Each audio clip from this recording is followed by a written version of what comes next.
galera, beleza? Como é que vocês estão, meus amigos? Hoje é segunda-feira, uma nova semana se inicia já com um novo escândalo envolvendo ele, Juscelino Filho, o ministro mais lendário que este país já viu. Não vou nem adiantar nada, porque já é o primeiro tema do vídeo de hoje, mas as últimas revelações do TCU são interessantíssimas. E nesse tópico, ainda tem mais uma coisinha que vamos falar que envolve o judiciário, que nos conecta com o segundo tema do vídeo de hoje. Mais alguns comentários sobre a delação do Cid, que até agora ninguém sabe muita coisa, mas ao longo do dia de ontem saíram algumas notas da imprensa. Eu fiquei até surpreso, onde eles mostram uma certa mudança no comportamento da turma da esquerda, o que beira a hipocrisia. Enfim, quero comentar umas coisinhas com vocês, falar um pouco ali de algumas coisas que rolaram ao longo do dia de ontem, para entrarmos no terceiro tema. Vamos falar do Dilma no G20, que pediu desculpa, né? Pediu pinico, não aguentou, teve que já mudar suas falas em torno ali do Putin, do Tribunal Penal. Não, que não é bem assim, eu não sabia que esse tribunal existia. Aí eu quero mostrar algumas coisas que saíram, algumas notas. O Dilma também atacou o Bolsonaro, atacou aí na questão aí, da questão que envolve a delação do Cid. Quero também trazer as informações no que diz respeito às tragédias no Rio Grande do Sul, neste tópico. Quero mostrar uma confusão que envolve o Jean Willis. Também vou falar nesse tópico e mais algumas coisas, fake news. E mostrar também como a imprensa noticiou um tema. E realmente dá pra falar que foi a imprensa, não foi um grupo específico. Foi toda a imprensa. Vocês vão ver, é interessante. Para no fim, falarmos sobre esquerda e direita, Bolsonaro, Lula. Umas coisas interessantes que estão acontecendo no Brasil. Ainda teve uma entrevista aí bem interessante, tô lembrando agora. Um cara da esquerda, bem proeminente, concedeu entrevista para o Estadão, onde ele vê que a esquerda não tem como oferecer uma solução para o país. Mas enfim, já falei demais. Vamos começar porque eu adoro esse cara. Eu adoro esse cara. Nenhum ministro neste país jamais deu tanta alegria ao povo brasileiro, tantas risadas. Todo santo mês tem um escândalo envolvendo Juscelino. Não é que é o mesmo escândalo requentado, é um novo. Todo mês é uma coisa nova que esse rapaz apronta. E no final de ontem, às 11h15, eis que a Folha de São Paulo nos conta que a empresa da família de ministro de Lula lucrou com serviços sem licitação, daquele jeitinho questionados por TCU. A empresa de diagnóstico médico, ligada à família do ministro das Comunicações, Juscelino Filho. Vocês vão ver qual é a ligação. É porque começa assim, não, a empresa é ligada à família. Aí você não sabe, pô, tá falando de quem? Da mulher, do primo de segundo grau? Porque aí já tá um pouco mais longe. Você tá falando da irmã, ou sei lá, você tá falando da esposa. Aí começa a ficar mais perto, né? Vamos dar uma olhada. Lucrou com serviços prestados no Maranhão, sem licitação, ou questionados pelo TCU. A DIL, Diagnóstico por Imagem e Oftalmologia, recebeu cerca de 6,2 milhões da Prefeitura de São Luís de 2017 a 2019, mesmo sem ter vencido uma concorrência pública. Lendário, épico, para fornecer profissionais de diagnóstico e laudo de exames a um hospital na capital maranhense. Aí veja, o TCU também avaliou o contrato da DIL com o Hospital Jackson Lago, que é do governo do Maranhão. Os auditores concluíram, entre outros pontos, que a empresa recebeu o valor cheio do contrato, 3,65 milhões, que foram pagos de janeiro de 2017 a dezembro de 2018, mesmo sem cumprir com todas as metas de exame. E aqui eu já posso falar, porque eu já li a reportagem, que a Folha de São Paulo está sendo bondosa. Não é que ele não cumpriu com algumas metas. A nota vai explicar depois. O buraco é bem mais embaixo. Olha só, a empresa não pertence ao ministro. Não pertence. Então por que estão falando do Juscelino se não pertence a ele? Vamos ver. Mas chegou a ser registrada no endereço que ele morava. Aí já começou engraçado. Não é dele, mas tá na casa dele. Que ele morava. Hoje são sócios da DIL a esposa dele, Lia Rezende, e o marido da irmã de Juscelino, a Luana Rezende, a prefeita que foi afastada, no caso lá das estradas. Não é dele, só foi registrado na casa que ele morava e tem como sócio a mulher dele. Mas não é dele, gente. Não é do Juscelino. No período em que a DIL atuou sem licitação em Hospital de São Luís, a sogra de Juscelino, Maria Cavalcante Fialho, era secretária municipal de Meio Ambiente. Pensa num cara família. Rapaz, Juscelino é um brasileiro conservador. É sempre a família em primeiro lugar. Era o sogro que atendia, né? Basicamente despachava lá do escritório dele, né? No Ministério das Comunicações. O Estadão revelou isso nos últimos meses.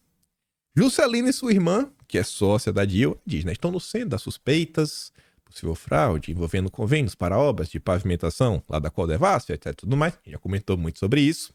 Aí vamos lá. No caso dos serviços de radiodiagnóstico prestados sem licitação pela DIL de 17 a 19, os pagamentos foram recebidos enquanto se arrastava um pregão para a contratação de empresa especializada na mesma atividade. Tava lá, né? Já estava recebendo, mesmo sem licitação, mas você vê que o poder público estava empenhado. É porque não tinha um contrato. Tava lá, vamos fazer o pregão. Enquanto o pregão não acontece, vamos lá, José, porque a gente vai ter que ter uma empresa. A população não pode ficar desassistida. A própria DIL participou do pregão e foi desclassificada. E como é que continua recebendo? Me conta, não sei. Além de apresentar valor mais alto que uma concorrente, a Data Imagem, a empresa da família do ministro não ofereceu serviços de urgência e emergência segundo os documentos da concorrência. O edital foi anulado em janeiro de 2018. Após se arrastar por cerca de um ano e ser suspenso 4 vezes. E aí a prefeitura abriu uma nova licitação em 2018. Aí você fala, pô, então em 2018, a empresa do Juscelino foi lá e ganhou. O que mostra que foi injusto essa desclassificação. Não foi isso que aconteceu. A disputa seguinte, o Juscelino perdeu mais uma vez. Mas ainda assim ele continuou até 2019, né? Vocês estão vendo a empresa recebendo. A disputa seguinte foi vencida pela CAD, Centro Avançado de Diagnóstico por Imagem. Empresa fundada pelo ministro das Comunicações em 2008. Uai, mas o Juscelino perdeu para ele mesmo? O que é que está acontecendo? O cara é uma lenda. Parabéns, Juscelino. Parabéns. Mas a empresa, olha só, ele só fundou, gente. Ele só fundou a empresa. Essa CAD não é mais dele. Não é mais dele. Atualmente, tem como sócias a esposa dele, Lia Rezende, e isso aqui é sensacional. Esse aqui é o extrato da política brasileira. O outro sócio é a sua ex-assessora parlamentar, Rochelle Oliveira Coelho. Lembram, do escândalo de Juscelino, lá a questão do Aras? Do assessor dele, que procuraram em Brasília e não acharam? Rapaz, Juscelino é um cara engraçado. Meu Deus do céu. Como esse cara ainda tá no governo? É inacreditável. O que é que Juscelino tanto faz no Ministério das Comunicações que não pode ser afastado? União Brasil tem 60 deputados, mas tem que ser o Juscelino, não pode mudar. O contrato foi assinado em 7 de janeiro de 2019 e vem sendo renovado a cada ano por meio de aditivos. Questionada, a Prefeitura de São Luís não respondeu se realizou novas pesquisas de preço antes de atualizar os contratos. Pra quê? Pra quê, rapaz? Confia. O acordo com o hospital prevê pagamentos de até 2,4 milhões por ano. A CAD recebeu cerca de 10 milhões e meio desde 2019.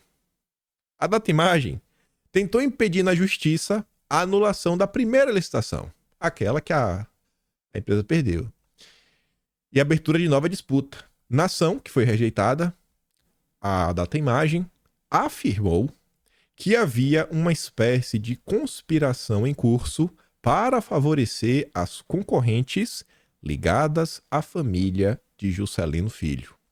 O juiz entendeu que o município tinha legitimidade de promover uma nova licitação por causa de vícios no edital e recusou os argumentos. Não é que ele falou que não tinha conspiração. O juiz falou que o edital tinha alguns vícios e aí sim podia ser anulado.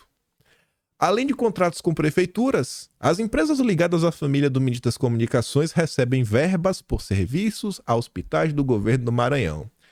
No caso avaliado pelo TCU, auditores afirmam que a DIL foi paga por serviços não prestados ao Hospital Jackson Lago, que é o que eu falei mais cedo, né? Que não cumpriu todas as metas. O relatório do tribunal diz que, entre outros pontos, que não foi alcançada a meta de exames de raio-x em 18 dos 24 meses analisados. Não é que Juscelino... Não é que a empresa não é Juscelino, né? Não é que a empresa ligada à família do Juscelino não cumpriu a meta. É uma meta mensal que em 75% do tempo não foi cumprida. Em apenas 25%. Apenas um quarto do tempo deu certo. 3/4 totalmente errado. Mas recebeu o valor cheio. A Secretaria de Saúde do Maranhão alegou ao tribunal que a administradora privada do hospital projetou no acordo com a ADIL um número de exames maior do que estava previsto no contrato da gestão do estabelecimento. A área técnica do TCU, porém, avaliou que nada disso justifica o pagamento com recursos públicos por serviços não prestados. Irmão, se não fez, não pode receber.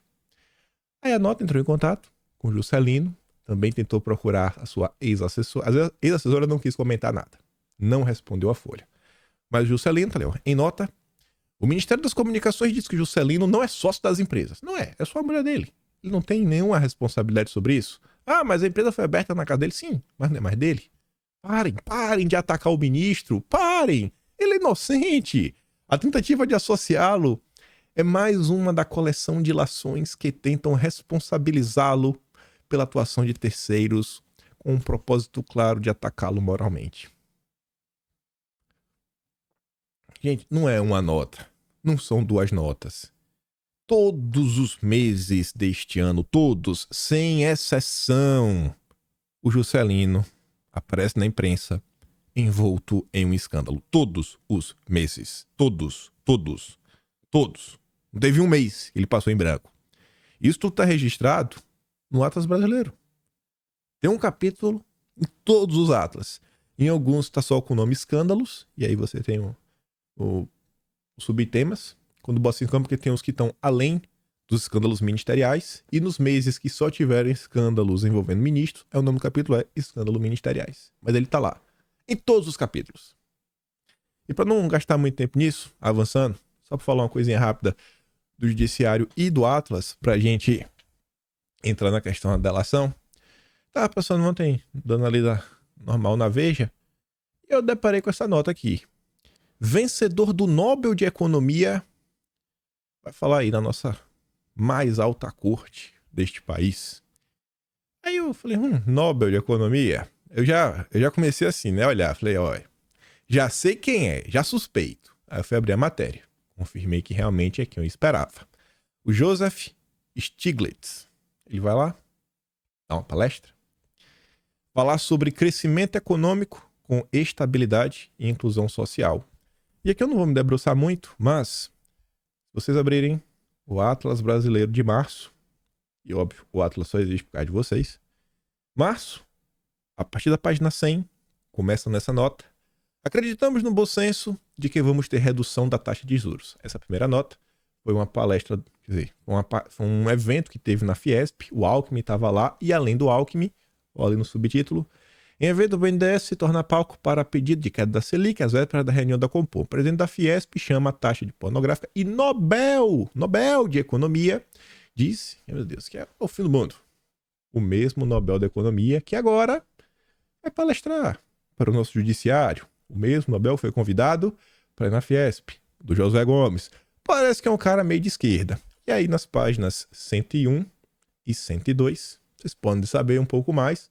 Quem é o Joseph Stiglitz? É aquele rapaz que nós estamos vendo ali, né? Que tem a foto junto com o Lula, dando soquinhos.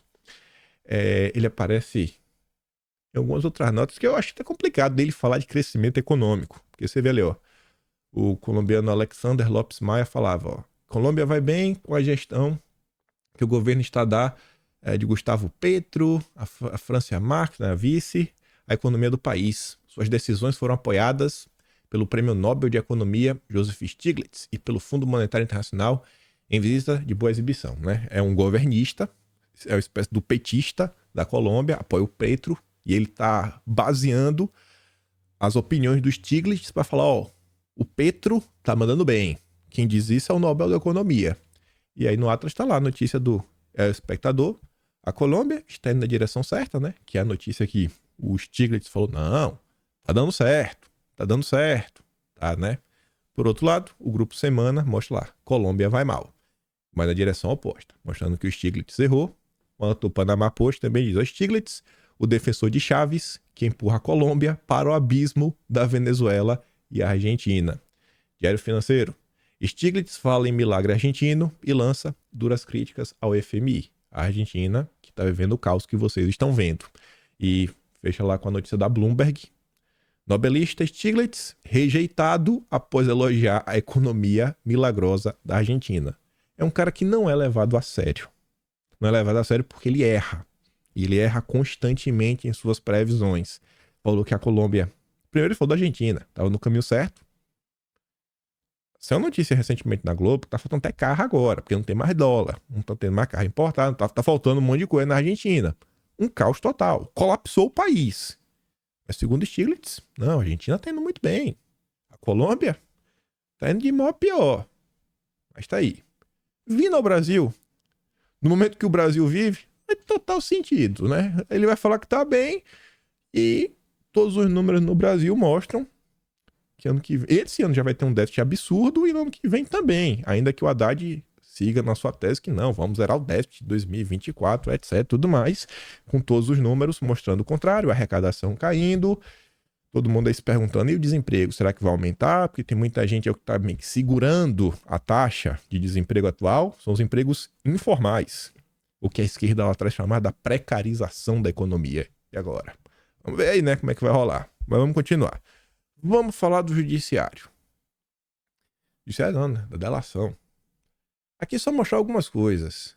Ontem eu trouxe uma postagem da procuradora que fez parte da Lava Jato, a Monique Schecker, uma crítica a Bolsonaro, onde eu mostrava para vocês que ela postou um vídeo do Augusto de Arruda Botelho, o pupilo do Márcio Tomás Bastos, que foi ministro da Justiça do Lula, fundador do IDDD, Instituto de Defesa do Direito de Defesa. O grande legado do IDDD ao Brasil é a audiência de custódia. Vocês devem ter uma opinião sobre isso, né? Enfim. E aí Augusto de Arruda Botelho tá lá na CNN falando que é um absurdo, rapaz. Esse negócio de deixar o cara preso, e aí até o cara falar alguma coisa, soltar, isso é um absurdo. Isso é um absurdo. Isso é um absurdo. Aí, além disso, a turma foi atrás dos tweets e encontraram tweets do Augusto, do gigantesco, né? Augusto de Arruda Botelho, que é secretário de Flávio Dino, encontraram tweets dele falando que prender para delatar é tortura. Só que ele vê diferença por causa do CID, né?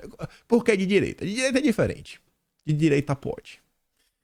O contexto da declaração de Botelho foi a complementação da delação do Palocci em janeiro de 2019. Né? O Palocci é petista, aí pega mal, né, Botelho? Após a delação homologada, em junho de 2018, Palocci foi autorizado a deixar o regime fechado, ficou em prisão domiciliar monitorado por tornozeleira eletrônica, assim como ficará CID. Aí, no dia de ontem, o Estadão conversou com um jurista, sempre na conta do Fausto Macedo, que é quem cobre o judiciário. Tava lá a menina que trabalha com ele, Pepito Ortega, chamou um cara e é a manchete do Estadão, viu? Esse negócio aí que rolou, né, é a tortura pós-moderna do Estado, diz um criminalista sobre a delação. Acho que é uma afirmação dura. Muito. Saiu no Estadão, viu? Não sei o que eu tô falando. Tá no Estadão. Eu tô aqui reverberando a notícia. E eu quero trazer porque eu achei algumas coisas interessantes. Primeiro, no Twitter, o advogado havia ponderado que o tempo do lava-jatismo já passou e não se pode repetir essa abominação. E a reportagem, ele concedeu entrevista para o Estadão, vou mostrar duas respostas.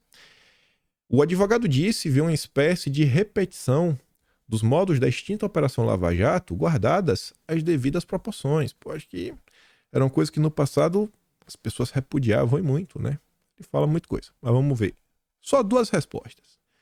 O jurista é o Wellington Arruda. O Estadão perguntou assim: a PGR foi contra o acordo.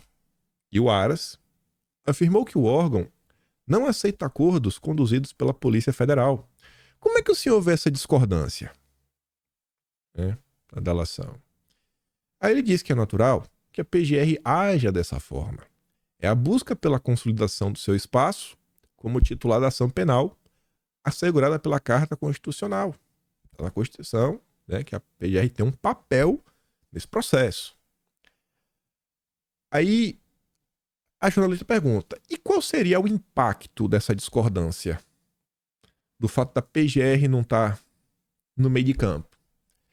Aí o Wellington Arruda responde o seguinte: em tempos estranhos, não nos parece ter impacto na esfera jurídica,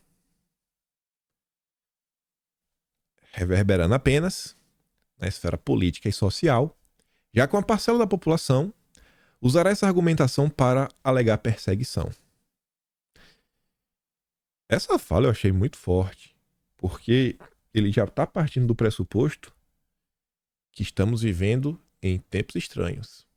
E que nos tempos estranhos que nós estamos vivendo, isso, judicialmente, não muda nada. Mas política e socialmente, você vai ter um impacto. A gente está, acho que botando assim de forma clara que a gente está passando por um problema. É a típica nota que, não sei, né? Eu acho que grande parte da direita esperava um comportamento mais nessa linha por parte da imprensa desde 2019, finalzinho ali, pelo menos, né? Pelo menos 2020 que seja. E a imprensa veio batendo palma, veio chancelando muita coisa, como se fosse, não, isso aí, tem que fazer isso mesmo, isso é tudo mais. Enfim. Aí o Estadão tava demais, viu? Tava muito antidemocrático. A Renata Agostini fez uma análise, né? Fez um breves comentários sobre esse ocorrido, forma assim, no contexto mais global, no macro, para falar que delação no colo dos outros é refresco. E é um texto que ela faz meio que, na maior parte do texto, direcionado para apontar a hipocrisia da esquerda. Tá, você vê no subtítulo, ó.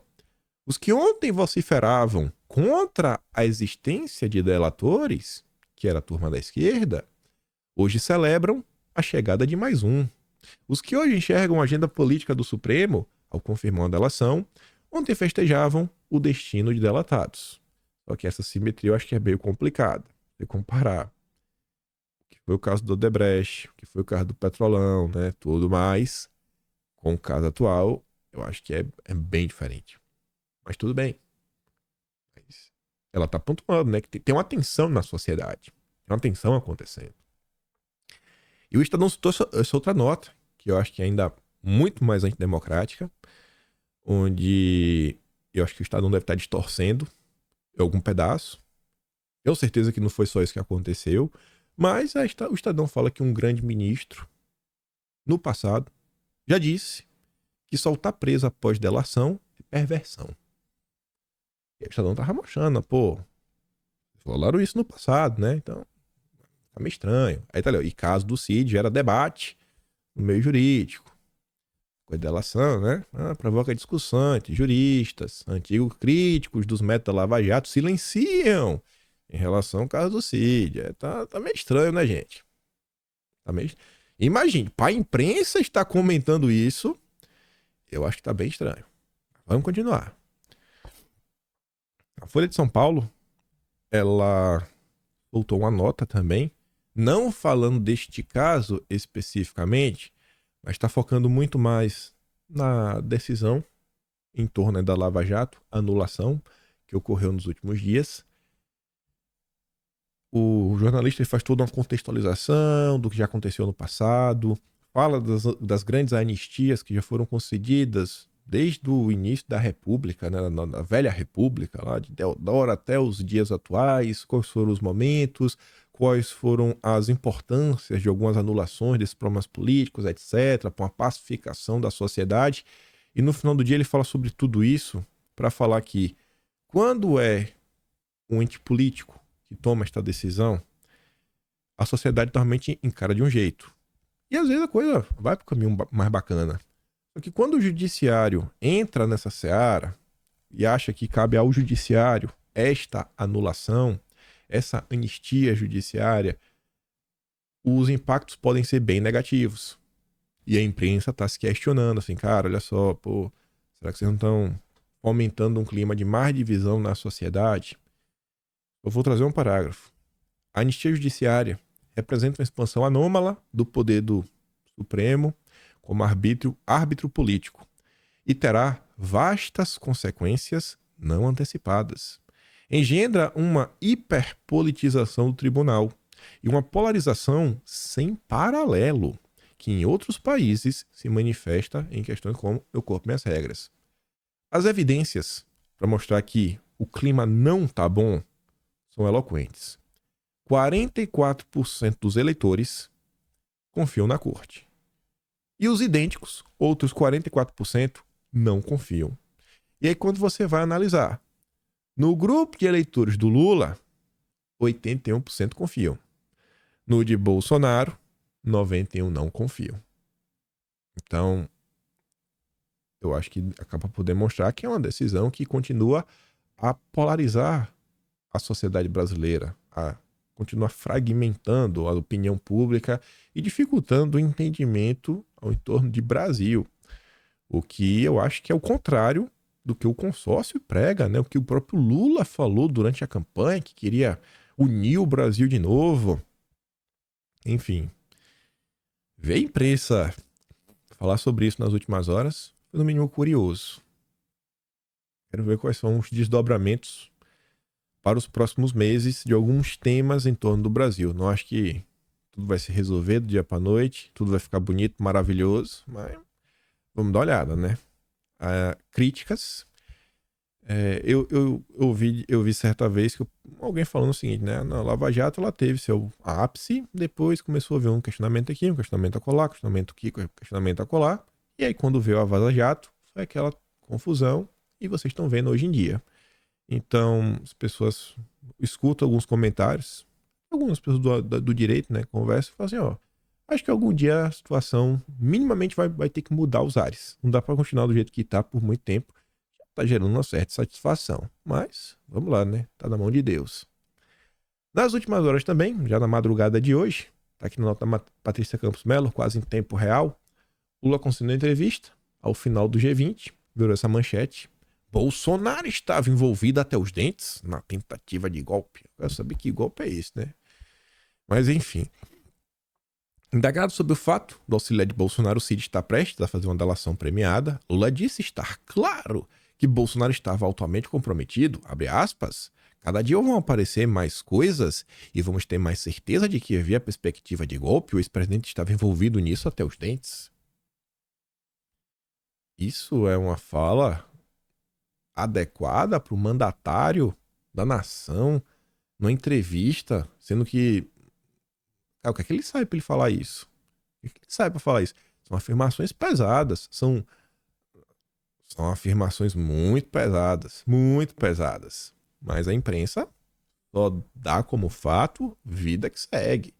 Se fosse qualquer político, não precisa nem ser Bolsonaro, qualquer político mais à direita falando isso sobre alguém da esquerda, ia ser um escarcéu. Mas contra Bolsonaro, vale tudo. Lula pode falar o que ele quiser. Pode falar o que ele quiser. Ele só tem que ponderar um pouquinho quando ele fala alguma coisa que o establishment, né, o establishment fala, ó, Lula, não é assim. A gente não vai te fazer nada contigo, mas tem que pedir desculpa. Bota o rabinho entre as pernas, vai lá, pede desculpa, fala que entendeu errado. E aí ontem ele voltou. Eu nem sabia da existência desse tribunal, diz Lula em relação ao Tribunal Penal Internacional, né? O tribunal de... Ele não sabia de nada. Ele nunca sabe de nada. Só que aí o Lula esquece. E o engraçado é que essa nota é de um petista, hein? Renato Souza. Defesa de Lula planeja recorrer ao Tribunal Penal Internacional em Haia. Mas ele não sabia. Quem sabia era a defesa dele. Quem sabia era a defesa dele, não ele. E aí na época falava que assim, você só pode dar entrada no tribunal enquanto Estado. Tem que ser o Estado que fazer isso. Então naquele momento a estratégia era procurar alguma nação amiga para mover a ação em prol do deal. Mas tá lá, né? Teve que passar um pano, colocou os pés pelas mãos, Aí já voltou, fazer aquela meia-culpa, pra não desagradar o chefe dele, o Biden. Se ele fosse cabra-homem, ele tinha mantido. Se fosse cabra, não manteve. Por quê? Porque é um covarde. Covarde, é o vassalinho do Biden. Quem manda é o Biden, quem manda é os Estados Unidos. Ele tá indo lá, inclusive, contra o Biden, né? Pra pedir desculpa pessoalmente, lamber as botas. Aí tá ali, ó. Lula diz que caberá à justiça decidir sobre prisão de Putin, se o russo vier para o Brasil no G20. Né? Agora não vai prender mais, não é isso. Se ele quiser, a justiça prende. Óbvio que não vai prender. O Putin ia sair da Rússia sabendo que ia ser. Óbvio que não ia ter isso, que as delegações iam... Pelo amor de Deus, não vai. Jogou pra torcida. Se o Putin decidir ao Brasil, quem toma a decisão de prendê-lo ou não é a justiça. Tirou do colo dele, fez um meio termo. E exatamente, aqui tá muito similar. E aí, se vocês não lembrarem, vai lá no Atlas brasileiro, que tá tudo registrado com detalhes, da vinda do Lavrov. Quando o Lavrov veio ao Brasil e falou, o Brasil aqui pensa igualzinho a gente, só que ele falou isso em russo. E é uma palavra que não tinha tradução perfeita. E aí, após ele falar isso, a embaixada, né, a Casa Branca, na verdade, a imprensa não diz, a Casa Branca, e aí, Lula? Tá lá de quem, mano? Tá lá de quem? Aí no dia seguinte apareceu Lula com um papelzinho. Eu sou o vassalo do Biden, sabe? Eu sou um entreguista, né, descarado, que eu sirvo aos interesses do imperialismo. Eu sou um traidor da esquerda. Óbvio que ele não falou isso, né? Mas você tá entendendo o que eu tô falando. Tá aí. Não tem independência nenhuma. Mas nenhuma. Tô falando pra vocês. Aí tá ali. Esse é o vídeo. Não vou dar play. Tá vendo a cara dele, né? Lula recua e disse que cabe à justiça do Brasil definir se Putin seria preso no país. Esse é o grande líder do BRICS, botando o rabinho entre as pernas para pedir desculpa pro Biden mais uma vez. O presidente afirmou que vai estudar motivos pelos quais o Brasil é signatário do Tribunal Penal Internacional. Países emergentes são signatários de coisas que prejudicam eles mesmos. Valeu, Lula. Valeu. Vida que segue. Vida que segue. Aí no meio termo, falei pra vocês que tem uma entrevista interessante. Saiu em todos os veículos nos últimos dias que o Mangabeira Unger se desfiliou do PDT. Então vocês estão vendo que tem alguma importância, né? Não é qualquer um dentro da esquerda. É uma figura de peso. E ele concedeu uma entrevista muito interessante pro Estadão. Porque ele fala muito da esquerda. E os rumos que a esquerda está tomando no Brasil hoje. Olha que engraçado. Lula viaja pelo exterior com discursos entediantes enquanto o Brasil afunda. Bacana que alguém da esquerda está percebendo isso. Na verdade, muita gente já percebeu, mas bacana que alguém está externalizando isso. Olhem na perspectiva. Não é que o Mangabeira Unger está falando para os bolsonaristas. O Mangabeira Unger, para o Estadão, primeiro está falando para o assinante do Estadão, que é a ala liberal do Brasil, os liberais do Brasil, e ele está falando também para a esquerda, que vai ler essa entrevista. Pensa se fosse o governo Bolsonaro. Pensa, sei lá, pensa em alguém. Pensa em o ministro de Bolsonaro. Saiu do governo, falou alguma coisa, ou falasse contra Bolsonaro, todo mundo é para olhar. O próprio Moro, pronto. O Moro saiu do governo, falou a mesma coisa. Deu entrevista pra Globo. A turma ia lá olhar o que o Moro falou, não ia repercutir? Óbvio que ia reverberar dentro da direita. Então, olhe esta notícia sobre essa perspectiva. O impacto que isso daqui pode ter dentro da esquerda. A direita não vai mudar muita coisa. Tá tomando puto da vida com Lula. Isso aqui não muda pra gente. Tenta analisar o que ele tá falando pra turma da esquerda. Aí tá ali. Primeira pergunta. Por que tu saiu do PDT, irmão? Tava ruim? Tá lá há tanto tempo. Aí o Mangabeira responde assim, ó. Eu tenho uma associação antiga com o PDT porque eu considerava o Brizola o meu grande aliado político. O PDT sempre serviu para representar uma alternativa ao país. E agora não representa. Ele tá falando de um partido. Ele tá falando do partido. Fala, o partido não apresenta uma alternativa para o país. Tá negando o partido inteiro. Mas faz parte de um governo que claramente não tem projeto. Qual o projeto do governo Lula atual? É compor-se com o mercado financeiro, aceitando a ascendência do rentismo financeiro. E segundo, distribuir esmola, Jesus, aos pobres, né? O pobrismo. E terceiro, vender soja, carne e minério de ferro. Esse é o projeto ou o anteprojeto. Ou seja, não tem projeto. Imagina A turma da esquerda, lentes daqui, o Mangabeira Longa falando, ó, o Lula serve aos interesses dos banqueiros, da alta burguesia. É o mercado financeiro. E é uma coisa que tá todo mundo vendo, tá todo mundo comentando. Vide a questão que trata de imposto. Não teve imposto para os super ricos. Teve lá um fundo lá que tem 1.600 pessoas no Brasil que não muda nada. Mas e a Shine? E a Shopee? E as comprinhas do povão? E o imposto na gasolina? Esse aí é com força. Mas pro rico, não. O rico, o Lula tá no conselhão, amigo da Febraban. O correto seria o PDT não participar do governo? Ou mesmo dentro do governo fazer um contraponto? Aí o Mangabeira responde, com realismo, o PDT não poderia participar do governo. O país está numa situação gravíssima. 100 milhões de pessoas não têm acesso a uma rede de esgoto. 35 milhões não têm acesso à água potável. A maioria está endividada. A maioria da nossa força de trabalho está na informalidade ou na precarização. Ó, só para falar em coisas concretas. Não é papinho, não é discurso. O governo Bolsonaro foi o responsável pelo marco do saneamento. Então, o Mangabeira está falando aí que falta um projeto de país e uma das coisas que ele aponta é as pessoas terem acesso a saneamento básico, a água. Bom, isso foi algo concreto do governo Bolsonaro que com certeza iria continuar se ele tivesse ficado no poder. Então veja, se a direita conseguir mostrar para a população que olha o que nós temos a oferecer, olhem quais são nossos... E não é papinho, é algo concreto que aconteceu. Nada você consegue fazer que a direita a esquerda questiona. Pô, será que Bolsonaro é esse malvadão mesmo? Mas vamos continuar.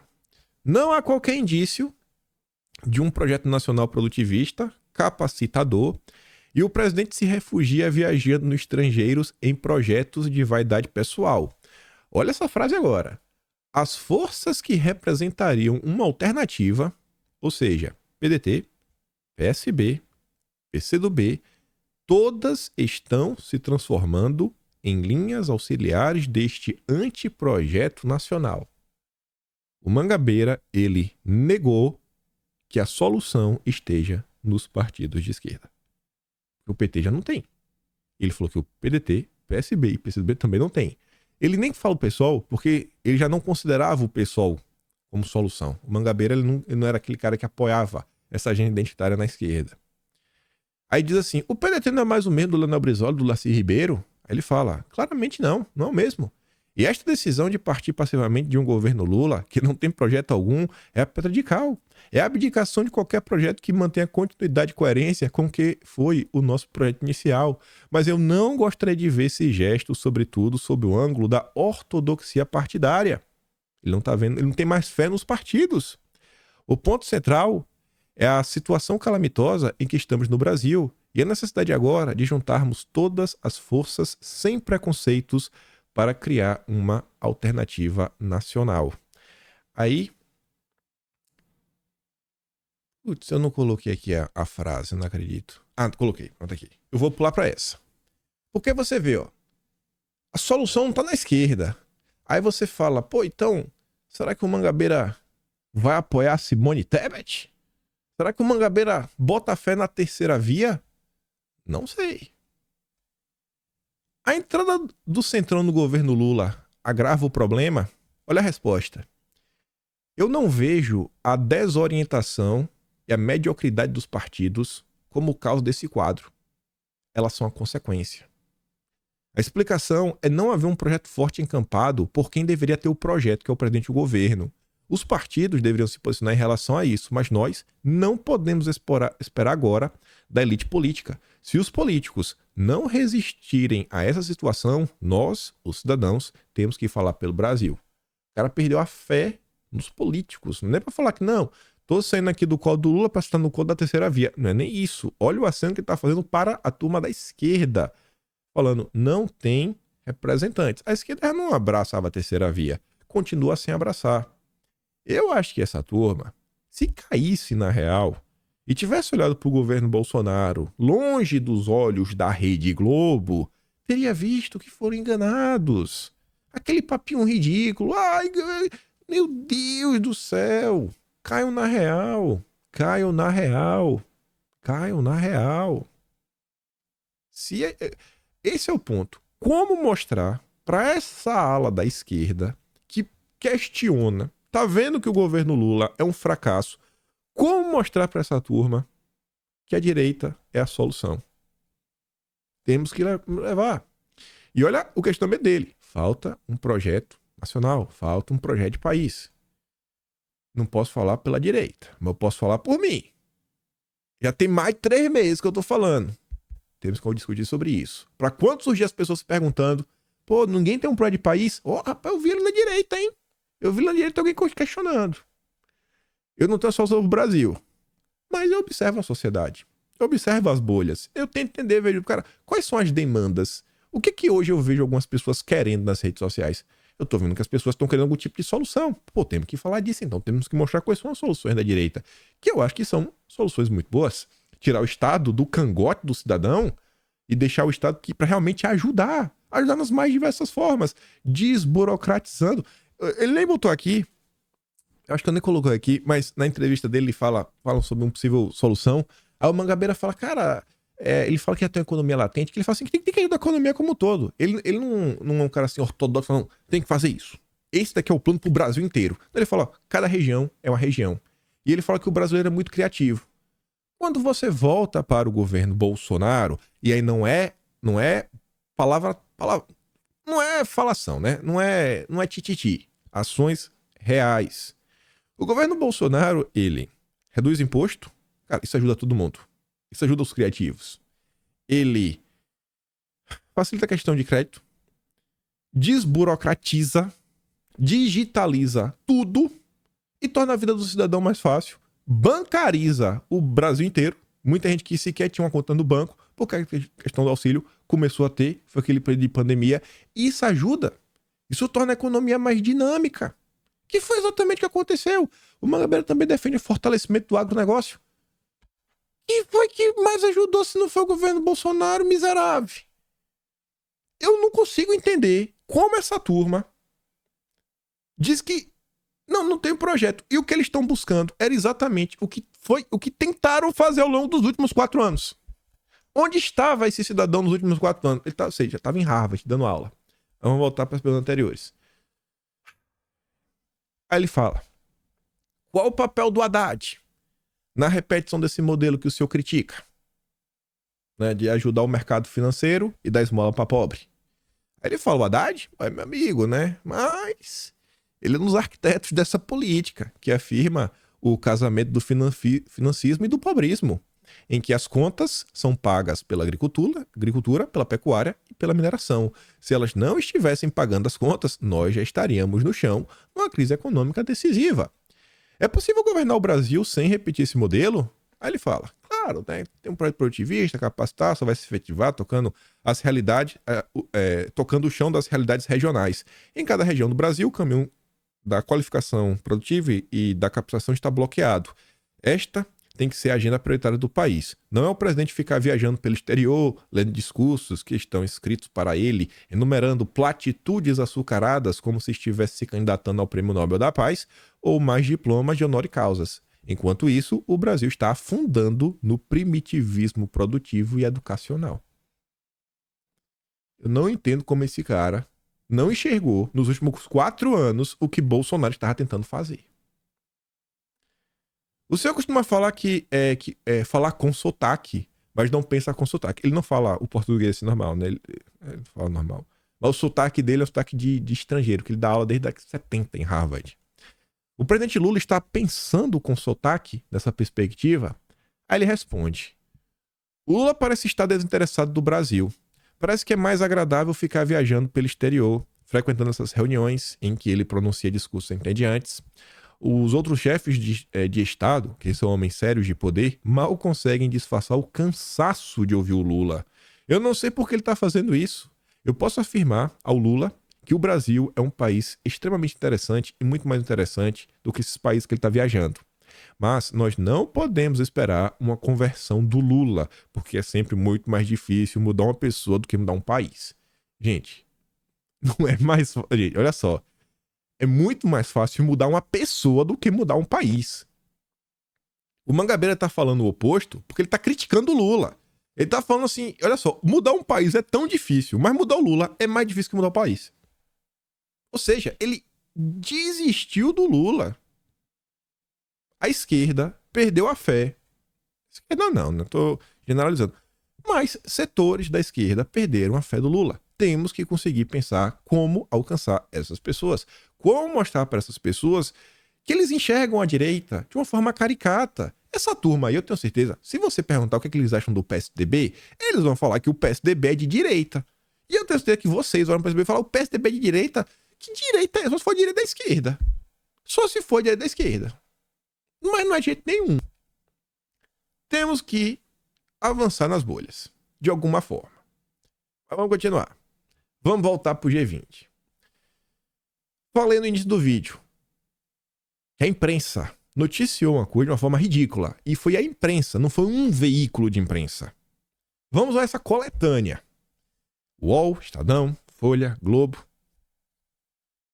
No G20, Lula encontra Macron e príncipe saudita que deu joias a Bolsonaro. Já tem que meter Bolsonaro na manchete. Por que a UOL não fala que o Bolsonaro se reúne com um príncipe acusado de mandar tirar a vida de um jornalista? Por que não falou isso? Por que não bota essa manchete? O Lula foi se encontrar com um príncipe que foi pra cima, né? Acusado de tirar a vida de um jornalista. Por que não falou isso? Não, é Bolsonaro. Bolsonaro, Bolsonaro, Bolsonaro.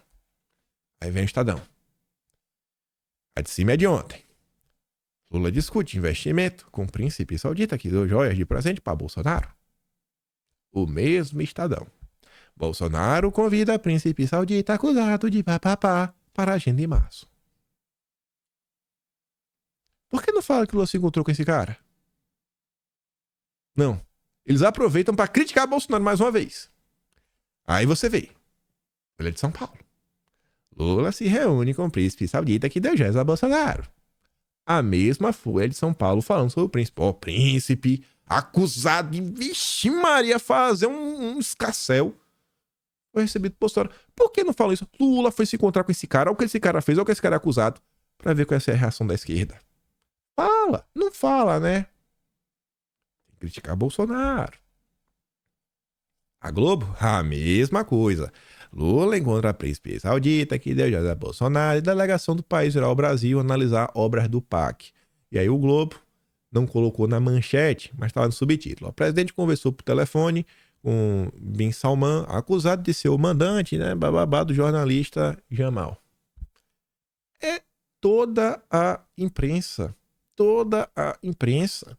E depois essa turma quer falar de, não, vejam só, os bolsonaristas reclamam demais, é revoltado, eles não têm fé na imprensa, eles tentam desmoralizar a imprensa. Não, é a imprensa que desmoraliza a si mesma.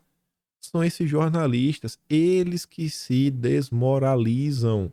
É o tempo todo promovendo perseguição.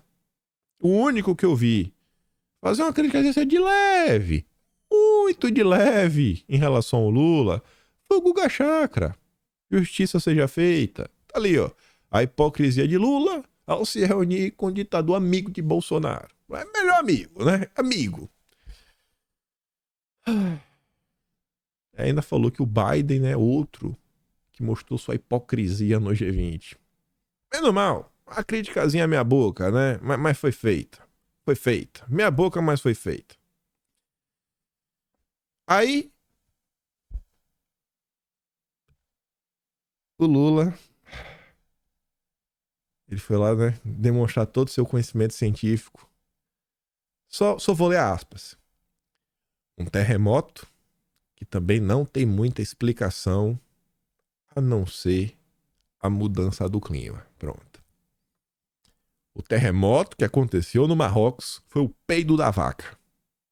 Não é mais o movimento natural das placas tectônicas. Não é. Não é. Os terremotos agora Foi porque seu Zé cortou a árvore na Amazônia.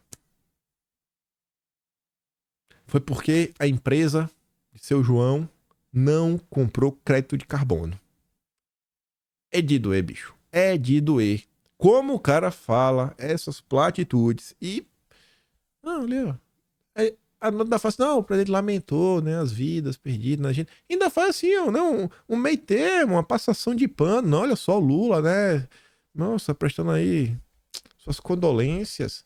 Cara, é um absurdo. É um absurdo ter esse cara na presidência da República, falando besteira atrás de besteira e a turma tratando como o grande democrata, o chefão da Frente Ampla. Aí ontem a Globo News falou, né, sobre o Lula não ter ido lá no Rio Grande do Sul. Oh, meu Deus. Mas se sabia na segunda, né, dia 4, na terça, o presidente poderia ter priorizado, parado a agenda, mesmo de reforma ministerial, que já estava há 2 meses encalhada, para ir lá. Em nenhum momento ele falou que era um desumano, que não se importava com a vida, que fazia chacota com as tragédias, que é o que eles falavam de Bolsonaro. Não. Criticazinha é meia boca. Meia boca, né? Crítica descarada. É a turma da Globo. Aí, comentando aqui de forma bem rápida, sem me aprofundar muito, tem um vídeo que está circulando bastante, do Alexandre Garcia, que ele fala sobre as barragens do Rio Grande do Sul, ele fala as coisas lá, das comportas, etc. Apontaram que o que ele está falando não condiz com a realidade. Eu fui checar, vou mostrar para vocês uma nota oficial. Aparentemente o que o Alexandre Garcia falou, aparentemente não é verdade. Aparentemente ele não está falando a verdade. Mas olha só, dele ter errado, dele ter falado uma mentira, para esse tipo de reação, eu acho que as coisas estão muito complicadas. O Ian de Luca é o cara que fica assim, é um dos apresentadores do ICL, lá do Eduardo Moreira, um radical, um extremista de esquerda. Também é do Globo Esporte. Não sei se ainda tá no Globo Esporte, mas já foi do Globo Esporte um dia. Ele fala, enquanto gente, como... Eu não vou nem falar que ele tá falando do Alexandre Garcia, não estiver na cadeia por espalhar desinformação que se transforma em discurso e ação de ódio, essa gente não vai parar. É preciso traçar uma risca no chão, não dá mais. Vem cá, quando a esquerda fala que o que aconteceu com o Bolsonaro, no caso dele, é mentira, isso também não casa? Discurso de ódio e várias tantas coisas. Quando a esquerda pegava fazer uma cabeça, né? Pegava a cabeça de Bolsonaro, fazia um molde, jogava bola. Isso também não promove coisas muito ruins. Um discurso que eu acho que não deveria ter espaço na sociedade, mas de boa. De boa, né? De boa. Ele pode falar o que ele quiser. A esquerda pode falar o que quiser. A solução é isso? Todo mundo falou a mentira assim. Bicho, uma coisa é, ó, você mentiu, pronto. Vocês vão ter que vincular a verdade numa quantidade, o direito de resposta, e vai tomar um processo pra uma coisa. Beleza. Mas cadê? Cadê o tempo todo isso agora? Cadê? É como se tu tivesse um mega plano, uma mega vontade de destruir o país. Que absurdo. Aí eu tô comentando sobre isso porque o nosso AGU, o Messias, determinei a Procuradoria Nacional de Defesa da Democracia a imediata instauração de procedimento contra a campanha de desinformação. É uma campanha. O cara fez um comentário que pode estar errado. A campanha tá ampliando muito, né? Mas beleza. É inaceitável que nesse momento de profundador temos que lidar com informações falsas. Beleza. Aí eu fui dar uma olhada, né, pra saber. Aqui tem a Ceram, que é a Companhia Energética do Rio das Antas. É quem administra a questão das barragens. E aparentemente, as barragens não tem, nem comporta tem. Que ele fala assim, ó. Infelizmente, as barragens não conseguem reduzir altas afluências e mitigar os impactos no entorno do rio, pois as barragens da Ceram possuem vertedouro do tipo soleira livre e tem a característica a fio d'água, ou seja, não tem capacidade de armazenamento e nem de regular o fluxo do rio, pois todo o excedente de água passa por cima da barragem. E aí eles colocam essa foto aqui, ó. Então, em tese, quando a água sobe demais, ela passa aqui por cima da barragem, não tem comportas para abrir. Logo, não procede o que está comentando. O que eu tenho para falar sobre todos esses assuntos é o seguinte: a direita tem que sempre tentar checar ao máximo a informação, mas sem ter a total convicção do que está sendo dito. Que seja de imagem, que seja nota de um órgão oficial. Porque, gente, o lado de lá, vocês estão vendo o que, é que o William de Luca está pregando. Vocês estão vendo o que, é que a esquerda quer. A vida é injusta. A gente tem que entender que a vida é injusta e começar a agir diante, assim, sabendo que a coisa é injusta. Não adianta mais esperar a normalidade. Olha o que o cara tá falando. Não é o Alexandre Garcia. Será mesmo que o Alexandre Garcia, nesse momento de vida dele, que eu não acho que ele tá precisando de dinheiro, eu não acho que ele tá precisando de reconhecimento. O cara é uma lenda do jornalismo brasileiro. Eu acho que a esquerda devia, pelo menos, considerar isso. Aí já estão falando, não, com a campanha. Não, o cara tem que ser, meu, na idade que tem. É sério mesmo. Vocês acham que esse é o interesse do cara? É de doer, bicho. É de doer. Mas vamos lá. Aí falando de mentiras e tantas outras coisas, Jean Willis participou de um podcast. O Gil Diniz compartilhou uma fala do Jean Willis, já falando que estou solicitando ao Ministério Público Federal que investigue a denúncia gravíssima que Jean Willis faz sobre o chefe da SECOM, Paulo Pimenta. Segundo o ex-BBB, Paulo Pimenta usou recursos públicos para promover sua defenestração na grande mídia pelo fato de Pimenta se sentir ameaçado. Jean Willis denunciou o gabinete do ódio petista dentro da SECOM. Que história é essa? Vamos ouvir juntos. Mas eu acho que o Paulo Pimenta ele não acreditou nisso, que eu queria ficar na retaguarda. Pelo meu tamanho, Márcio, né, que às vezes eu mesmo duvido do tamanho que eu tenho. Ele se sentiu ameaçado, então ele fez um processo de sabotagem em relação à minha ida para o governo. E ele utilizou o tweet que eu fiz sobre Eduardo Leite para isso. E aí, claro, todos os colunistas dos grandes jornais, o Paulo Pimenta é o secretário da comunicação e, portanto, é o cara responsável pela distribuição da verba de publicidade do governo na imprensa, nos veículos de comunicação. Então, ele nem precisa pedir. O simples fato das pessoas saberem que ele é o responsável por essa distribuição já leva pessoas a aderirem, digamos assim, às causas dele sem que ele peça. Então, todos os comunistas me defenestraram durante uma semana e era evidente que havia ali uma orientação da SECOM para isso, né? Que era parecer que eu era tóxico, que eu era radioativo para o governo, porque eu havia criticado Eduardo Leite. Detalhe, Eduardo Leite votou em Bolsonaro em 2018, fez campanha para Bolsonaro, e em 2022, Eduardo Leite ficou na dúvida, no primeiro momento, sobre quem votar. E ele só se elegeu governador do Rio Grande do Sul com o apoio da esquerda. Sim. Senão seria o Onyx Lorenzoni, o candidato de Bolsonaro. A única criatura que não podia entrar. Exato. Mas então Paulo Pimenta fez esse trabalho de defenestração da minha imagem de uma maneira sórdida. Assim, eu vou dizer isso para você, e eu digo sem medo agora, porque eu queria dizer isso para alguém que eu gostasse. Paulo Pimenta é um mau caráter. Essa é a verdade. E, então, quando isso aconteceu, Márcio, eu pensei, na minha vida é muito assim. Eu disse, não é isso. Não, eu não tenho que estar no governo.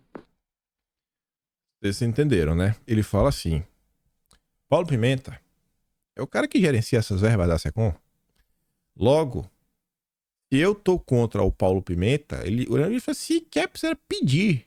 Precisa defender. Quem que não vai defender o cara que gerencia as verbas? Mas o Jean Willis ainda afirma com todas as letras que ele sentiu que houve um direcionamento por parte da SECOM. Será, gente? Será que o governo Lula se une à imprensa para criticar os seus detratores? As pessoas que eles não gostam? Eu não acredito nisso. Ninguém no governo Lula jamais faria isso. Não, o governo Lula é o governo do amor. Governo do amor. Aí o Jean Willis vai para as redes sociais depois e fala o seguinte, ó. descobri algo tão ruim quanto o antipetismo da direita e a extrema-direita, onde ele descobriu na mídia neoliberal e no X, o antigo Twitter. O hater gado petista, que não aceita qualquer crítica ou revelação de fato ruim em relação a membros do governo Lula ou ao próprio Lula. E sai atacando e difamando a pessoa exatamente como fazia o hater gado bolsonarista com os críticos do governo Bolsonaro. Qual será o próximo passo? Ameaçar? Olhou muito tempo para o abismo e este olhou de volta. Cruzes. Já tá chamando os petistas de gado, que não aceitam que critiquem o Lula e seus ministros. Tá bacana, tá bacana. 9 meses, né? 8 meses e meio de governo e o clima tá assim. Confusão rolando à solta. Não vai dar pra comentar muito sobre direita e esquerda, mas eu quero trazer uma coisinha. Podia terminar em uma hora, né? Mas rapidinho mesmo. Olha pra isso. Estou na Folha de São Paulo. Marta Seiler postou. Livro mais lido de todos os tempos está sob ataque hoje na capa da Folha. Está na moda tentar reescrever a história. Para quem já teve a oportunidade de ler a Bíblia, deixe aqui seu comentário. Livro de derrotados ou vencedores? Olha a manchete. A Bíblia é um monumento da derrota. A Bíblia é um monumento da derrota, ou mais propriamente, aos derrotados. Faz parte das narrativas da humanidade que pedem paciência e força, porque o dia da vitória há de chegar. É o que Silas Malafaia espera ao dizer que o Brasil... Você já imaginou um texto desse em torno de outra religião? Aí eu quis trazer isso daí porque não teve um fato, para não ficar temporal, né? Para não ficar fora de tempo. Ontem teve um chá de revelação do Nicolas. Não que eu me importe com o chá de revelação com o Nicolas, acho que seja um fato politicamente que merece destaque, mas o fato ganhou destaque. Um chá de revelação que tivesse um negócio pra família ganhou destaque. Mas por que ganhou destaque? Porque o Neymar participou da revelação? Não. Ganhou destaque por quê? Porque, pra mim, né, pelo menos ganhou destaque político. Porque a esquerda conseguiu, sabe, no momento de comemoração, com a nova vida, tá entrando nesse planeta. Sabe, o ápice que o ser humano consegue fazer, né, que é se reproduzir. A esquerda problematizou. Valeu. Chá de revelação de bebê de Nicolas com anúncio de Neymar criticado na internet. Vou mostrar pra você só uma das críticas. Aí você vê se tem relação com aquele texto da Folha de São Paulo falando da Bíblia. Rosana Herrmann, uma queridinha da esquerda, escrevia roteiro pra um monte de gente no passado. Acho que atualmente tá até na porta dos fundos.